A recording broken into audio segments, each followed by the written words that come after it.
शिवाय। ओम नमः शिवाय।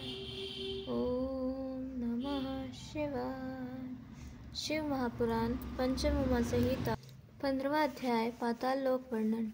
व्यास जी बोले, सब दानों में श्रेष्ठ दान कौन सा है जिसे करने से मनुष्य का कल्याण हो जाए, उसे मुझसे वर्णन कीजिए। सनत कुमार जी बोले, हे मुनीश्वरों, समय पर किया गया हुआ एक भी दान मनुष्य को सब दानों का फल देता है।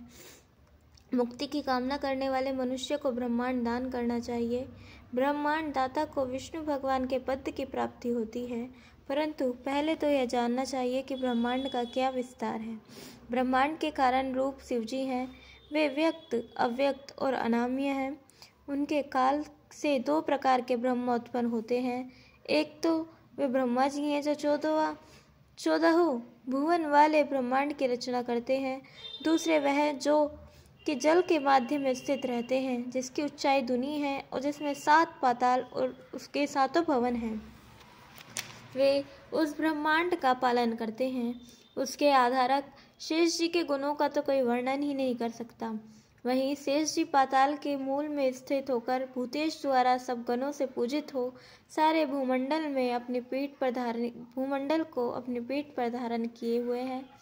उनके पराक्रम को कौन कह सकता है? शेष जी के समान कौन हो सकता है जो कि 7 लोक सहित पृथ्वी को धारण किए हुए है। प्रत्येक पाताल 100 योजन का है और जिनके अतल, वितल, सुतल, रसातल, तल, तलातल और पाताल ये 7 नाम हैं और ये 7 पृथ्वी के नीचे माने गए हैं और उनकी दुनी ऊंचाई है। 7 लोगों की भूमि और प्रसाद अमृतमय तथा आंगन स्वरमनीय है, जिनमें दानवों, दैत्यों, महानागों और राक्षसों की जातियां निवास करती हैं।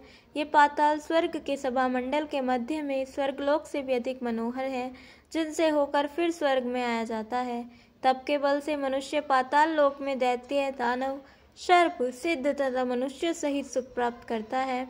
इस प्रकार से शिव महापुराण 5वीं उमा संहिता का 15वां अध्याय समाप्त। बोलिए उमापति महादेव की जय। 16वां अध्याय नरकोद्धार वर्णन। सनत कुमार जी बोले, हे श्रेष्ठ मुनीश्वर, उन लोकों के ऊपर जहाँ नरक है तथा जहाँ पापी मनुष्य दुखों को भोगते हैं, उसे सुनो। रौरव, सुकरताल, रोद, लवन, विलोहित, विवशन, कृमि, घोर तथा दारुण आदि अनेक प्रकार के कष्टदायक नरक हैं। उन सबों में जो पापी मनुष्य जाते हैं, उन्हें क्रमश कहता हूँ। जो मनुष्य बिना दोष ब्राह्मण, देवता तथा गौ के बारे में झूठी गवाही देता है, वह रौरव नरक में जाता है। जो गुरु, बहन, माता, गौ, पुत्री आदि का वध करता है तथा जो भ्रूण हत्या, मदिरापान, ब्रह्म हत्या आदि कर्मों को करता है, वह तप्त कुंभ नामक नरक में जाता है। गुरुजनों का तिरस्कार करने वाला वह तप्तलो नरक में जाता है। जो अपनी संतानों को विद्या दान नहीं करता, वह स्वभोजन नाम के नरक में जाता है। जो मनुष्य मन, वचन तथा कर्म से वर्णाश्रम के विरुद्ध कर्म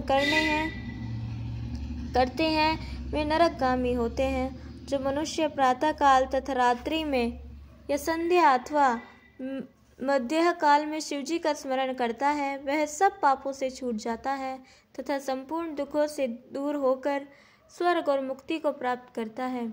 जो मनुष्य निशिवासर शिव का स्मरण करता है, वह नरक को न प्राप्त कर पापों से रहित होता है। मन का परिणाम ही दुख और सुख का लक्षण है, इसलिए ज्ञान ही परम ब्रह्म है और ज्ञान को ही तत्व के लिए कल्पना करनी चाहिए। चर और अचर सहित समस्त संसार ज्ञानात्मक है, किंतु विज्ञान से अधिक कुछ भी नहीं। इस प्रकार से शिव महापुराण 5वीं उमा संहिता का 16वां अध्याय समाप्त। बोलिए उमापति महादेव की जय। कल हम सुनेंगे 17वां अध्याय ब्रह्मांड और जम्बूद्वीप वर्णन और 18वां अध्याय सप्तद्वीप वर्णन। तब तक के लिए जुड़े रहें। हर हर महादेव।